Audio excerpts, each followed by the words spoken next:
Desde o dia em que você conheceu Jesus, você entrou numa guerra. E nenhum soldado vai para a guerra para se divertir. Na guerra, seja quem ganha ou quem perde, se machuca, se atrapalha, tem medo, se fere.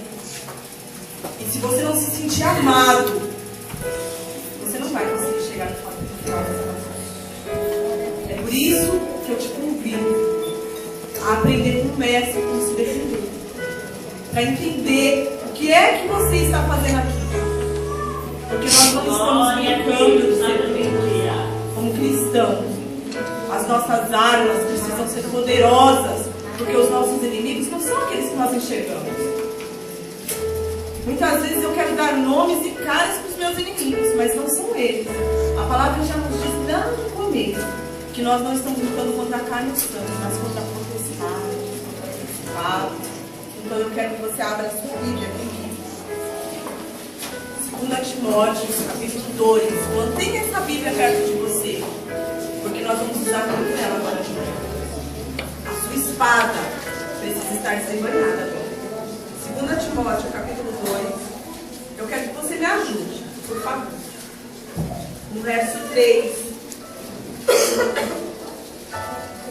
No verso 4 e depois no verso 7. É o que o Senhor começa a falar comigo nessa manhã. Sofre, pois, comigo as aflições como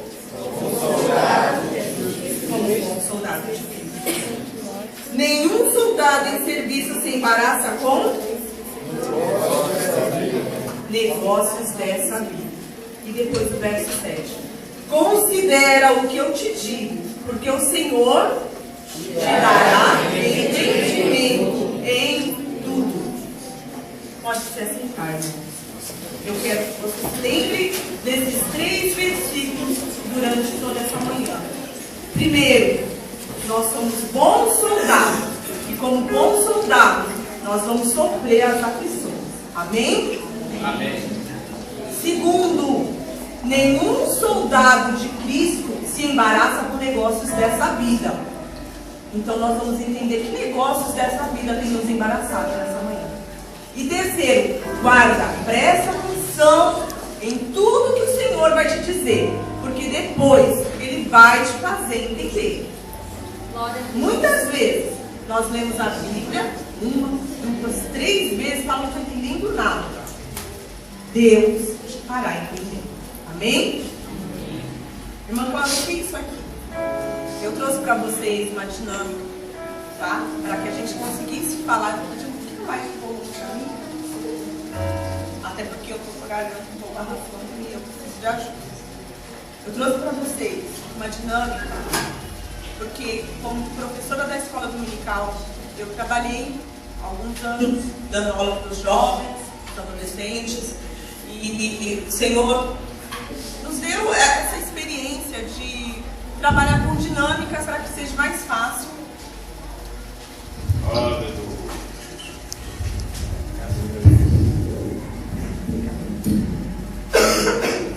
Para que seja mais fácil o entendimento. Então, eu quero que vocês prestem atenção, porque eu tenho aqui 2 laranjas, mas elas não serão mais laranjas, elas serão soldados agora, amém? Amém. Então, esses soldados, eles vão entrar na batalha. E vocês vão acompanhar essa batalha junto comigo. Eu sei que vocês estiveram durante sexta-feira e sábado ouvindo sobre a armadura do cristão. E eu tenho certeza que vocês já memorizaram quais são as peças da armadura do cristão. Amém? Amém. Amém? Amém. Agora, depois de ouvirem na sexta, que eu tenho certeza que o Senhor falou, e no sábado, vocês já sabem que vocês estão armados. Vocês estão preparados. O que eu vou fazer é não vestir o soldado, mas eu vou despir o soldado. O que acontece comigo quando eu perco as minhas ferramentas? O que acontece comigo quando eu perco cada peça da minha armadura? A primeira coisa que eu quero falar para vocês é a respeito de Éfeso. Éfeso, era a cidade dos Efésios. Éfeso era uma cidade grande, uma capital, como a grande São Paulo. Quando você vai lá para o centro de São Paulo, a gente às vezes volta até atordoado, porque é muito movimento, muito comércio, muita festa, muita opção de lazer e diversão, teatro, cultura, cinema, festa no meio da rua, show. Glória. Muito comércio, muitos negociantes, muitas pessoas indo e vindo. Essa é a figura de Éfeso. Éfeso era assim, era a capital do comércio na Mesopotâmia. Era uma cidade liderada por Roma, que era o grande império naquele momento, para fazer o que quisesse, porque eles respeitavam Roma com autoridade. Então eles tinham liberdade. Além deles terem todo esse glamour, essa oportunidade de cultura e entretenimento, e comércio e tudo à mão, eles também eram um lugar pagão. Que isso? Um lugar que adorava outros deuses. Em Éfeso estava o maior templo de adoração à deusa Diana, que era uma deusa que eles adoravam. Nesse templo, um templo grande, para os meninos vai ficar até mais fácil entender. O templo da deusa Diana media 2 campos de futebol. Dentro desse templo habitavam prostitutas consagradas, prostitutas para aquele templo, para trabalharem lá. Além dessas prostitutas, dançarinos, sacerdotisas e sacerdotes, cantores. E esse templo era um antro de pecado e de luxúria e de profanação a Deus. Essa era a cidade de Éfeso. E era ali que a igreja, para quem Paulo escreveu, estava. Então, o que eles tinham que enfrentar para manter a sua fé não era fácil. Porque eles estavam o tempo inteiro, quando eles saíam na rua, vendo o pecado batendo a porta. Vendo a prostituição, a bebedice, a diversão, tudo aquilo que fazia mal para a vida espiritual estava ali. E foi para eles que Paulo escreveu. Quando Paulo escreveu, ele estava preso em Roma. E em Roma, ele observou os soldados romanos. E através dessa imagem dos soldados romanos, ele começou a olhar para aqueles soldados. Por quê? Porque o exército romano, a legião romana, os Gladios, eram homens poderosíssimos. O exército romano era conhecidíssimo pela sua força, pela sua determinação, pela sua disciplina, pelo seu treinamento árduo. Eles eram homens preparadíssimos. E eles ganhavam as batalhas onde eles entravam, porque eles entravam para ganhar. E Paulo olhou para eles, para a vestimenta deles, para a empáfia, né? Para toda aquela preponderância, e falou: esses são os soldados que eu queria dentro da casa do Senhor. Era assim que eu queria que o povo de Deus se armasse, se preparasse e se sentisse realmente determinado para essa batalha. E o soldado romano, para ingressar, antes mesmo de se tornar um soldado, ele passava por um treinamento muito, muito forte. Eram 4 meses sendo treinado. E ele era treinado em lugares áridos. Ele não ganhava uma espada para treinar, como a espada que a gente vê ali. Para treinar, ele ganhava uma espada de madeira. Por quê? Porque era muito mais pesada do que uma espada de metal. Para treinar, ele ganhava um escudo. E esse escudo era pelo menos 2 ou 3 vezes mais pesado do que o que ele ia usar na guerra. Por quê? Porque ele aprendia do jeito mais difícil para na guerra ele não se perder. E esse treinamento árduo que eles tinha um motivo. Era para que eles não sentissem medo e para que eles não vacilassem enquanto eles estivessem lá enfrentando o inimigo. Daí eu penso, para ingressar num exército, dá para ser qualquer pessoa. Não dá para ir de qualquer jeito, de qualquer maneira. Não dá. E Paulo começa a escrever no último capítulo da carta aos Efésios, já nos dando conselhos de como é esse soldado. Quando você abre aí em Efésios 6, e eu gostaria que você abrisse agora em Efésios 6, que é o tema dessa palavra, como é que Paulo começa? Ele já começa direto falando: olha, veste aí a sua armadura porque é hora de lutar, é hora de sair para a guerra. Não. A primeira lição do soldado não começa na guerra. A primeira lição do soldado não começa na batalha. A primeira lição de um soldado começa quando criança. E a primeira lição do soldado, pais, somos nós quem damos. A Bíblia fala: ensina o teu filho no caminho que deve andar, e quando ele crescer, ele não se apartará desse caminho. A primeira lição de Paulo é obediência. Vós, filhos, sede obediente aos vossos pais. Esse é o primeiro mandamento do Senhor. Por quê, irmã? O que tem a ver o meu pai e a minha mãe com ir para a guerra? Na guerra você tem comandante. Na guerra você tem superior. Na guerra você tem general.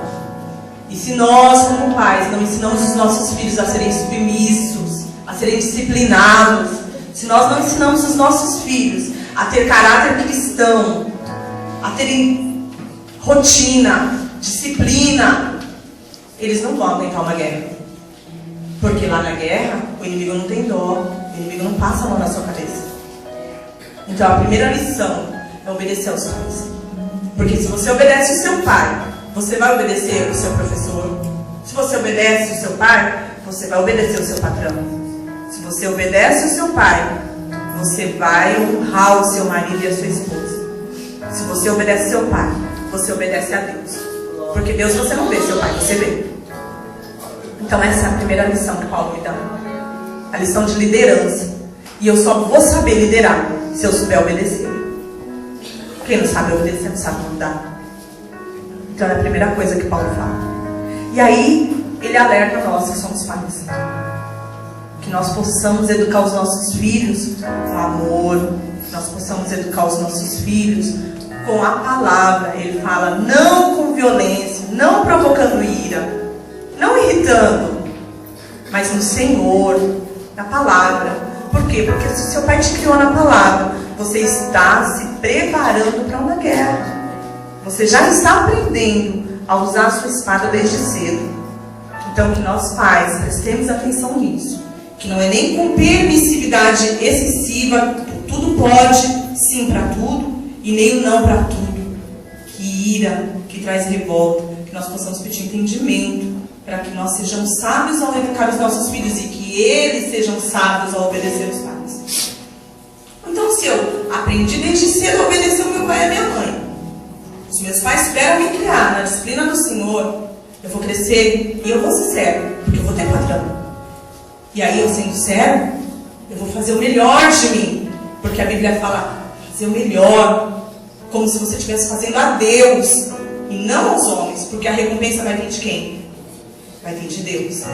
Então, a gente aprende lá no começo de Efésios 6 o princípio de liderança antes de ir para a guerra. Porque um soldado que chega na guerra e não ouve a voz do seu comandante e não obedece ordens do seu comandante, ele não está preparado para lutar, porque ele não vai saber para onde olhar. Depois que nós aprendemos a importância da lição da submissão e obediência para depois saber liderar, aí sim a gente pode começar a falar da armadura, porque agora a gente tem o primeiro princípio, o princípio de hierarquia. Quando eu sou soldado, eu tenho comandante. E se eu tenho comandante, é ele quem fala e eu obedeço, não eu que grito e ele me obedece. E tem gente que faz assim com Deus. Tem gente que não aprendeu o princípio de hierarquia. E aí ele grita, aí eu quero, Senhor me dá. Ele inverteu a ordem, meu comandante está lá, aqui. Se ele me der amém. Como é que Jó falou? Deus me deu, Deus tomou. Toda honra, toda glória seja dada no nome do Senhor. Glória a Deus. Como ou sem, eu tenho que glorificar o Senhor. Amém? Amém. Daí então, se eu já estou pronta, o princípio de liderança eu posso começar a entender. Agora eu consigo entender um pouquinho mais das minhas ferramentas. E aí eu tenho os meus dois soldados aqui. A gente percebe que a laranja, ela boia. Por quê? Porque ela está protegida. O que protege ela? A casca. Por mais que eu tente, ela não vai parar. Porque ela está protegida. Qual é a primeira peça da ferramenta da armadura? Quem pode me dizer? Primeira peça. Hã?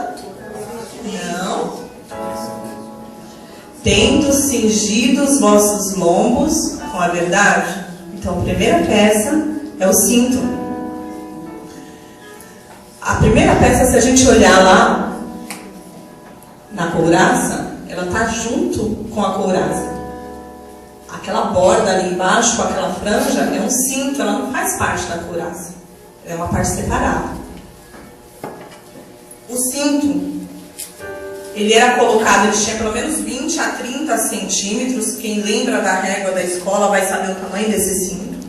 Tinha mais ou menos 30 centímetros, 20 centímetros, tá? Era colocado na região lombar, por isso cingido os vossos lombos, então ele vinha aqui no quadril. E por que a região lombar? Essa região aqui é a lombar. É aonde sustenta todo o meu tronco, os meus membros superiores, o meu pescoço e a minha cabeça enquanto eu estou em pé. A região lombar, ela carrega o maior peso do meu corpo. A couraça era muito pesada. E se eu não usasse o cinto, a couraça prejudicaria a minha coluna. Então eu precisava do cinto para fortalecer a minha região lombar. Essa era a primeira importância do cinto, tá? No cinto, aquelas franjas que vocês veem lá, na verdade, eram peças de metais pendentes na frente e atrás desse cinto. Para quê? Primeiro, porque essas peças vinham até a virilha para proteger a região reprodutora mesmo. Porque é uma região que não podia ser atingida com facilidade, porque iria deixar o soldado vulnerável. Então, ela vinha até aqui. Segundo, eram peças de metais porque elas faziam barulhos. E os soldados acreditavam que aqueles tinidos do cinto amedrontavam o inimigo na hora da batalha. Além do que, era nela que estava presa a espada também. Então o cinto me ajudava a fortalecer a coluna para receber a couraça, protegia o meu corpo e segurava a espada. Ele vinha por cima da couraça, então era ele que ajustava a couraça em mim e apertava. As roupas dos romanos eram vestidos, e esses vestidos eram folgados. Na hora da batalha e da guerra, se esse vestido tivesse solto, ia atrapalhar o movimento. Então o cinto também ajustava a roupa ao corpo. Essa era a importância do cinto. E aí o apóstolo Paulo deu o nome desse cinto de verdade. É a primeira coisa que a gente precisa aprender.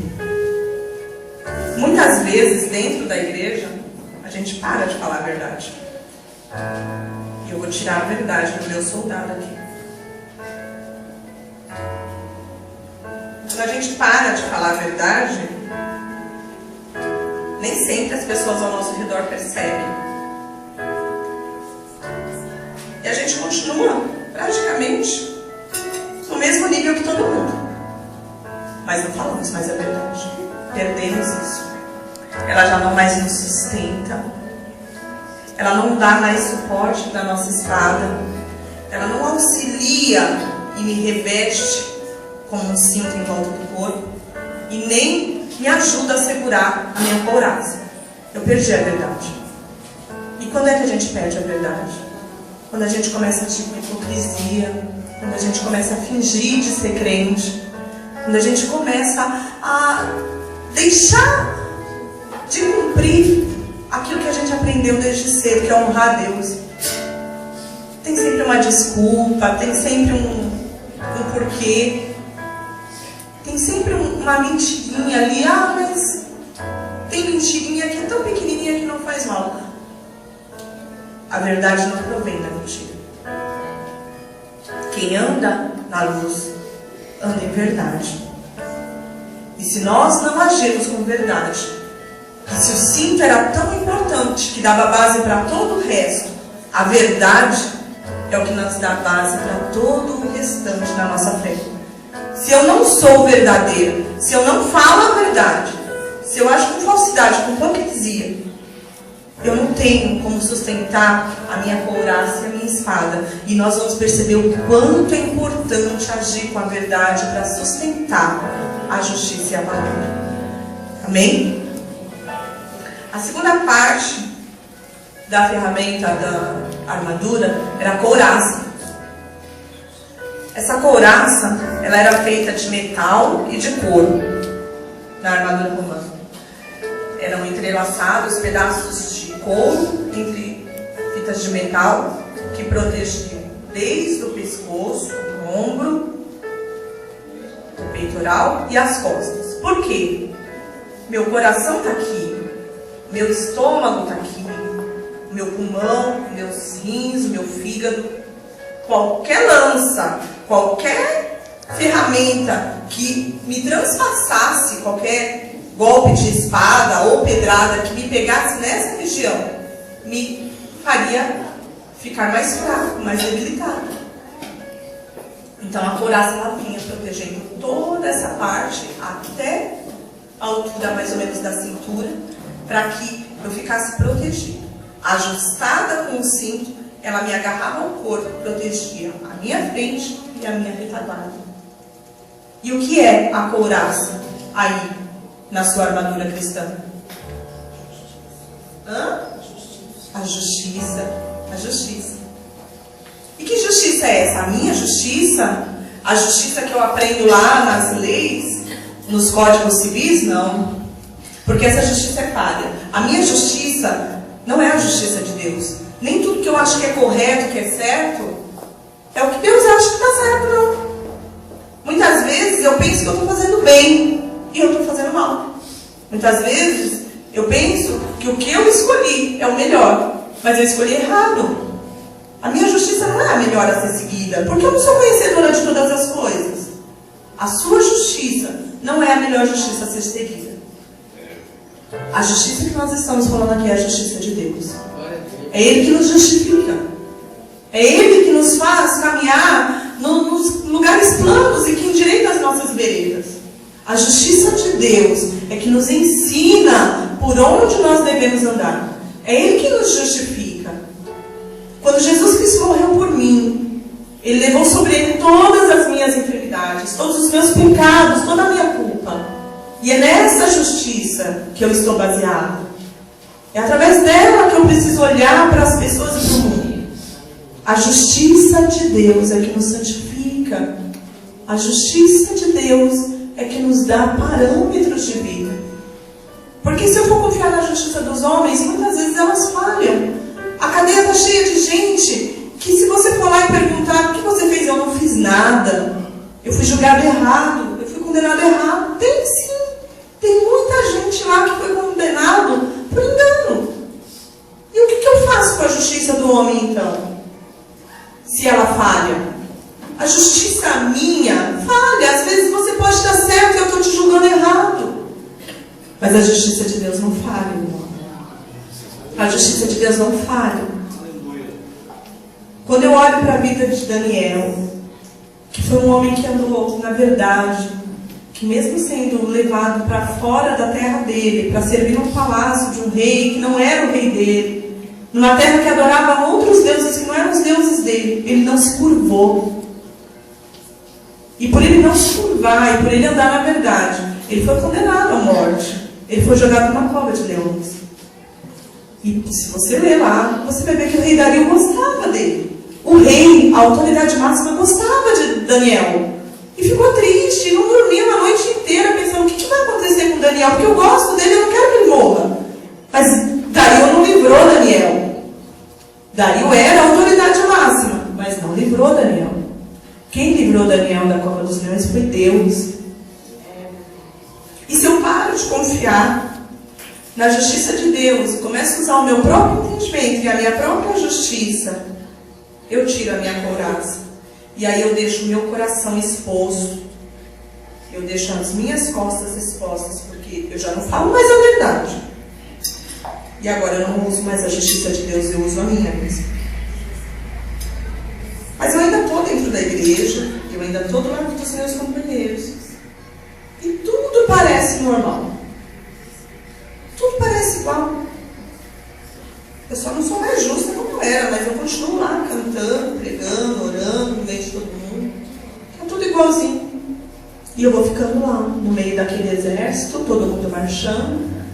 E eu já perdi o meu cinturão e eu já perdi a minha couraça também. Daí, nós vamos para a terceira parte. Qual é a terceira peça da armadura? Tendo calçado os vossos pés na sandália, que é o Evangelho da Paz. O Evangelho da Paz. O Evangelho da Paz. Se nós lermos lá, em Marcos 15:16, o Senhor nos dá um mandamento. Ide por todo o mundo, pregai o meu Evangelho. Quem crê e for batizado será salvo.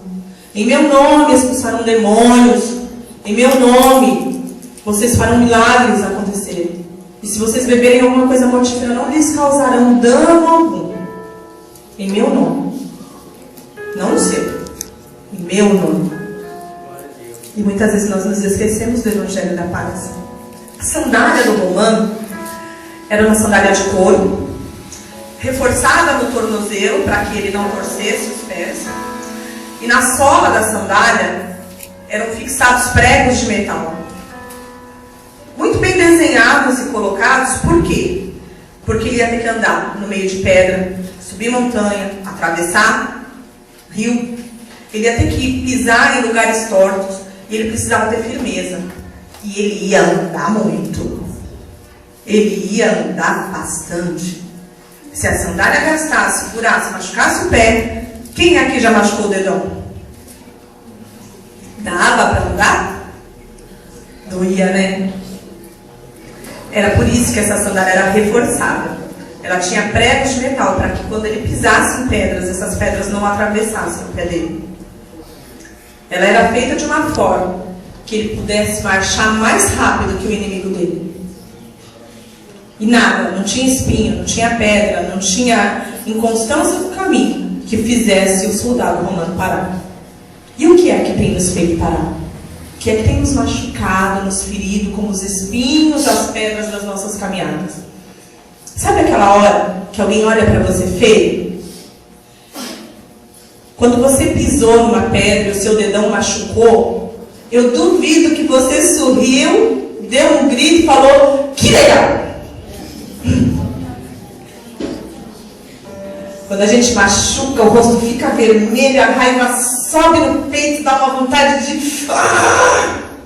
Doeu, machucou. É assim a reação de quando a gente se machuca. De quando uma pedra pega no pé ou um espinho. É assim. A gente tem raiva. A gente tem vontade de chutar para longe o que machucou a gente.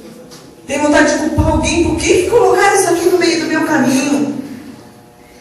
E é assim também que a gente reage quando algumas pedras e alguns espinhos pegam na gente. Quando alguém olha feio, fala mal da gente, faz alguma coisa que você não gostou e te machucou. Quando alguém te engana, mente pra você, dói, machuca, fere. E a reação da gente, se a gente não tiver calçado, qual é? Sentir raiva, ficar irado, ficar de mal. É assim que a gente faz quando a gente tira as sandálias do Evangelho da Paz. O Evangelho da Paz é o Evangelho da Paz. Se eu estiver calçado no Evangelho da Paz, eu não vou me afligir. Quase afundou, porque eu já perdi a verdade, eu já perdi a justiça e agora eu estou perdendo a paz. Então a gente já fica meio assim, mas está lá. Ainda está lá. O Evangelho é para ser pregado, para ser vivido. Aonde você estiver, na escola, no serviço, na faculdade, em casa, que a gente às vezes olha o mundo lá fora, mas não olha em casa. Em casa, com os amigos, com o irmão, com o pai, com a mãe, com o marido, com o namorado, com o vizinho, com o empregado, com o patrão. O Evangelho da Paz é para ser vivido e pregado. E eu prego o Evangelho não é só com a minha boca. Eu prego o Evangelho é muito pouco com a minha boca. Eu prego o Evangelho com o meu caráter, com a minha conduta. Se eu engano, eu posso falar a verdade. Posso até parecer real, mas eu engano as pessoas. O meu comportamento cristão não está evangelizando ninguém. Se eu maltrato, falo mal, brigo, xingo, argo intrigas para fazer aquela pessoa se dar mal, eu não estou pregando o Evangelho da Paz. Por mais que eu fale, eu sou crente, eu vou na igreja, isso não vai fazer diferença, porque o meu caráter e a minha conduta não mudaram nada na vida das pessoas com quem eu convivi. Você prega o Evangelho do Senhor o tempo todo. E não é com a sua boca. Porque se a sua boca não condiz com o que você faz, você não está tendo caráter cristão. Se você estiver calçado no Evangelho da paz, não vai ter intriga, confusão, inveja, briguinha, armação, que vai tirar a sua paz. Porque você está firmado na palavra. Porque a palavra te conduz. Se você perde essa paz, você perde as suas sandálias no meio da guerra. E andar descalço na areia, na pedra, molhar o pé, depois pisar nos espinhos, isso vai doer. Não perca o Evangelho da paz. Não perca as suas sandálias no meio da sua guerra. A próxima parte da sua ferramenta aí, da sua armadura, é o escudo. E Paulo chama o escudo da fé. Como é que era o escudo do romano? O escudo do romano ele tinha em torno de 60 centímetros, para dar pelo menos a largura do corpo, por 1,5 metros de altura. Era algo comprido, porque era a altura média de um soldado romano. E essa ferramenta ela vinha na frente. Ela era feita de madeira, forrada de couro, com metal nas suas bordas e na onde ia a mão, para que não machucasse. Por quê? Couro, madeira e metal. As lanças, os dardos inflamados que a gente ouve aí, eram lançados à distância pelo inimigo. E essas lanças, geralmente, elas eram inflamadas. Por que Paulo fala dardos inflamados? Porque elas eram postas a fogo na ponta dela antes de atirar, para que quando ela chegasse no soldado, ela matasse e incendiasse, porque aí, pegando fogo, matava mais gente em volta. Quando eles iam lutar, geralmente eles molhavam esse escudo, para que quando o fogo batesse nele, o fogo fosse apagado. Por isso era couro, revestido em cima da madeira. Esse tamanho grande dava uma defensiva para ele muito grande, ele protegia praticamente todo o corpo. Eu sou amante de cinema, irmãos, eu sou amante de filme, né? E assim, eu gosto muito de filmes de época, até porque eles me lembram bastante do que eu leio na Bíblia. E eu me lembro quando eu assisti um filme e eu vi uma cena que me lembrou muito o Efésios 6, porque os soldados em guerra, quando foram disparadas as flechas, eles já tem lançado flechas na sua direção. Já lança flechas. Embora você esteja protegido pelo Senhor, Ele fica tentando te alcançar. Ele fica tentando te magoar, te irar, te desanimar, te arrumar formas de você se afastar. E como é que você tem se defendido? É que você olha e você fala, mas isso é tão pequenininho. O que é que o seu olho tem olhado? Na internet, nas revistas, na rua? Para onde é que seu olho tem olhado? O que é que o seu ouvido tem se alimentado? A palavra de Deus é alimento. E se eu acredito que a palavra de Deus é alimento, e quando eu ouço um hino, e quando eu ouço a palavra, e quando eu leio a Bíblia, eu estou alimentando o meu espírito, eu não posso ignorar o outro lado. Quando eu leio algo que não é bom, quando eu assisto algo que não é bom, quando eu ouço um tipo de música que exalta o sexo, as drogas, a pornografia, eu também estou me alimentando. A gente não pode pensar que Deus existe, mas o diabo não, que o bem prevalece, mas o mal não. A gente tem que se lembrar dos dois lados sempre, que é para poder se defender. E aí eu venho na igreja, eu louvo, eu adoro, e aquele hino faz tão bem para mim. Mas durante a semana eu ouço músicas que exaltam ao diabo, que exaltam a esse mundo perverso e profano, e eu estou me alimentando sim. E que tipo de comida você tem comido com seus olhos, com a sua boca e com o seu ouvido? E se você não tem guardado a sua mente e os seus sentidos, você já perdeu o capacete, que é a salvação. Fica difícil? muito difícil. Sobrou agora uma última arma. A espada. Se eu já não ando mais na verdade, e a Bíblia fala que eu conhecerei a verdade me libertará.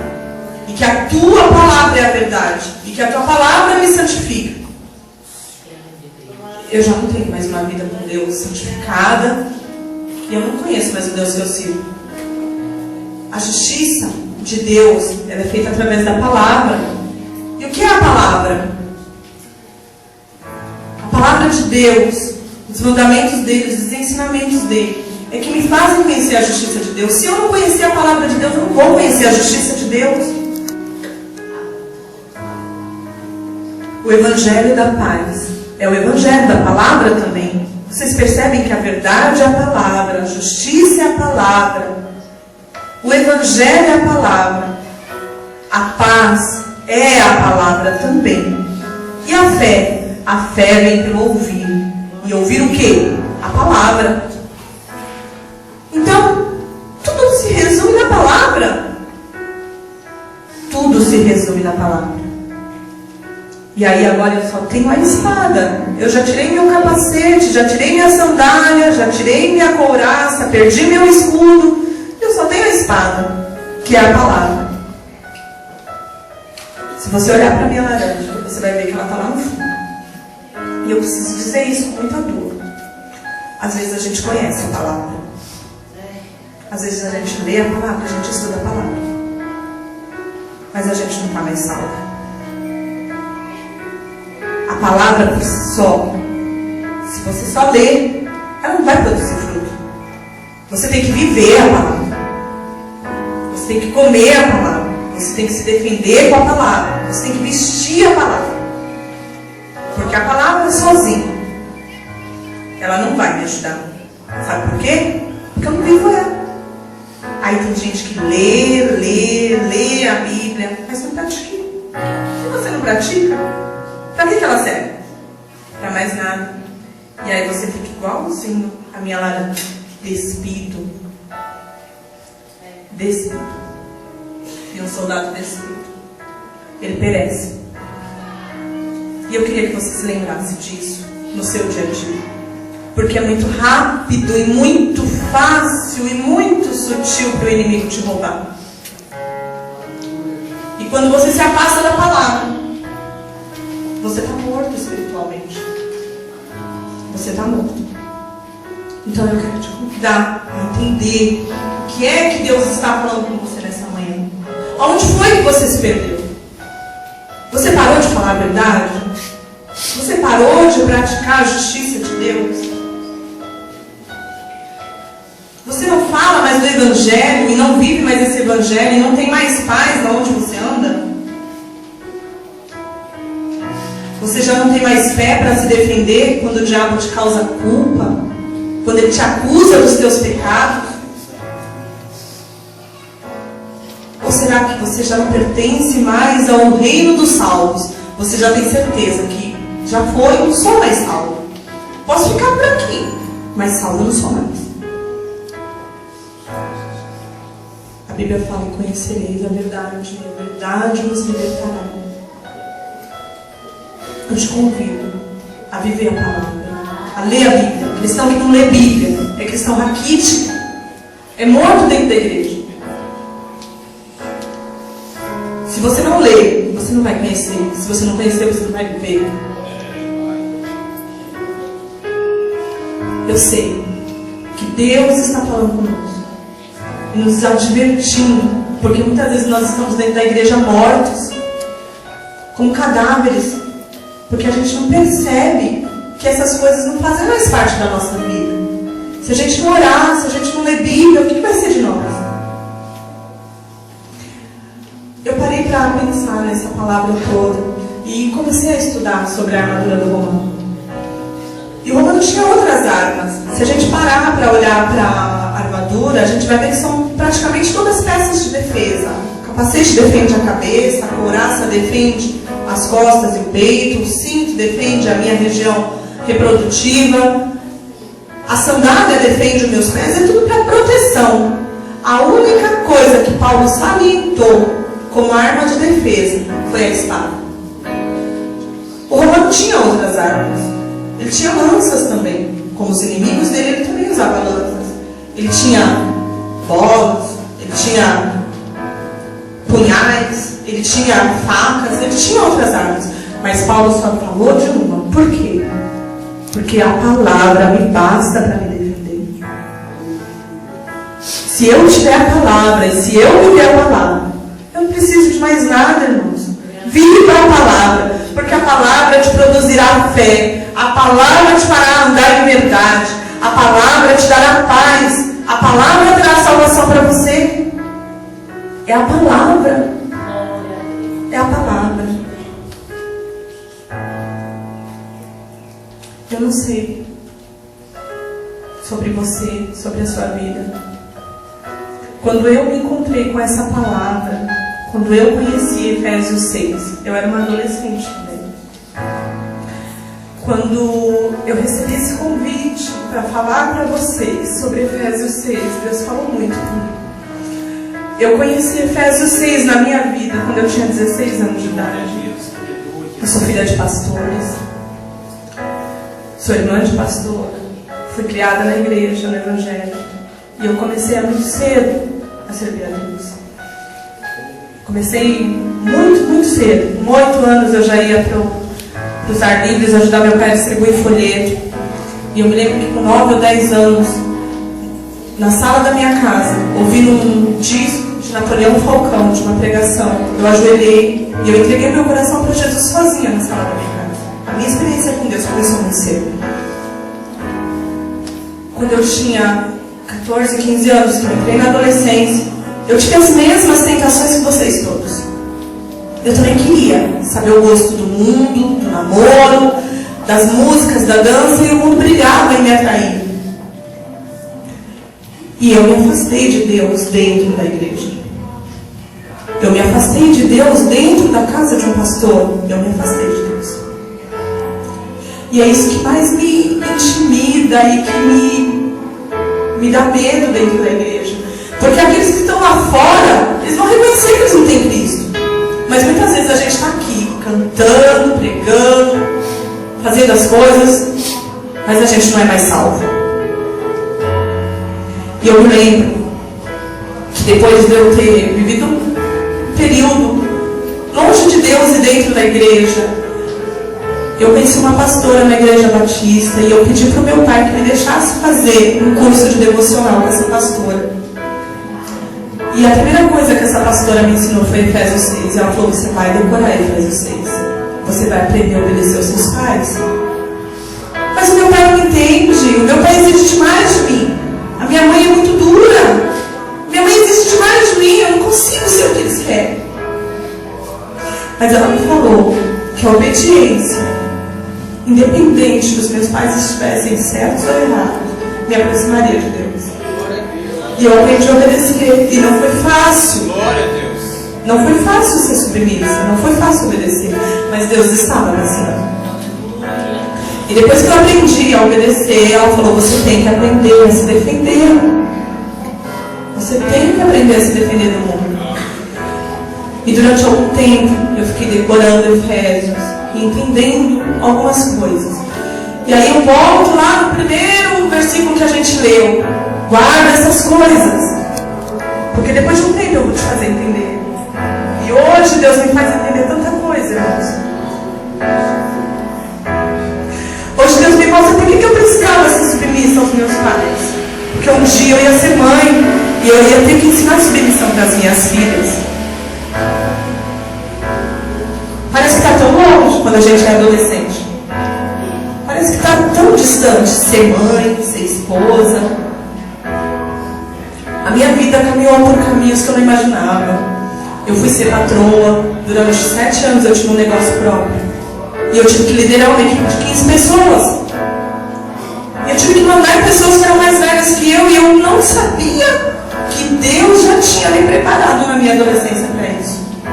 Porque quem aprende a servir, primeiro tem que aprender. Lá no começo, a obedecer. E depois que você aprende a obedecer e você aprende a servir, aí você está pronto para se servir. Porque você não vai humilhar, você não vai agredir, você não vai ofender as pessoas. Eu tive que aprender a ter paz no meio das pessoas que não eram crentes. E muitas vezes me afastar e dar 3 passos para trás porque eu percebia que eu não era bem-vindo. Mas eu não queria atacar, eu não queria agredir. Porque o Evangelho é de paz e não de guerra. E é isso que eu quero convidar você nessa manhã. Para pensar, onde foi que você perdeu a sua espada? Onde é que você deixou o seu capacete? Por que foi que você tirou o seu escudo? Por que foi que você deixou a sua couraça para trás? Fica de pé nessa manhã.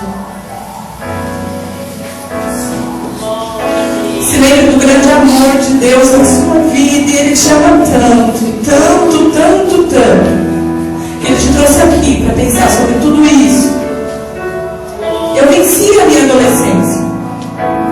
Eu venci as ofertas do mundo de namoro, de drogas, de baladas. Eu venci, mas eu não venci nada sozinha, porque eu não tinha força para isso, não.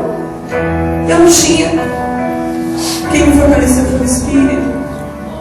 O Senhor me deu um marido, um companheiro. O Senhor me deu um marido que me ajuda, que me auxilia, que me apoia. E se eu estivesse no mundo, Deus não teria me dado esse presente. E eu quero te convidar a pedir para Deus te ajudar. Senhor, se eu perdi a minha fé, me ajuda nessa manhã. Senhor, eu não tenho falado mais a verdade, Senhor. Eu não quero mais estar no fundo. Eu preciso estar, Senhor, entre a linha de batalha, entre os primeiros, Senhor. Eu preciso ganhar essa guerra. Eu quero te convidar a fechar seus olhos nessa manhã e pedir para Deus restaurar a sua armadura. Peça para Deus restaurar aquilo que você tem perdido. Se você tem andado em engano, se você não tem andado na verdade, se você não tem mais fé e não conhece a palavra, feche os seus olhos. Entregue a sua vida para Cristo nessa manhã. Tenha um encontro com Cristo. Porque Ele te ama tanto, tanto, tanto, que Ele não quer ver você ferido nessa guerra. Ele não quer ver você machucado. Mas se você não se armar, se você não se revestir da armadura de Deus, o que vai ser de você nessa batalha? Senhor, nessa hora, eu entrego cada adolescente, cada jovem, cada uma dessas vidas que estão aqui, Senhor, nas tuas mãos. Senhor, alguns deles perderam a fé, Senhor. E eu te peço, reveste-os através da tua palavra, Senhor, para que eles possam se defender. Muitos deles não têm andado na verdade, têm mentido e servido ao Deus da mentira, Senhor. Mas nessa hora eu te peço, visita a vida de cada um deles, para que eles possam ser impactados com a tua verdade, Senhor. Muitos, Senhor, de nós que estamos aqui, temos trabalhado em cima da nossa própria justiça, Senhor. Mas é a tua justiça que nos justifica e santifica. Foi a tua morte na cruz, Senhor, que nos comprou, nos limpou e nos lavou do nosso pecado. Senhor, nós não temos andado às vezes em paz, não temos levado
para tudo que Ele me fez lembrar.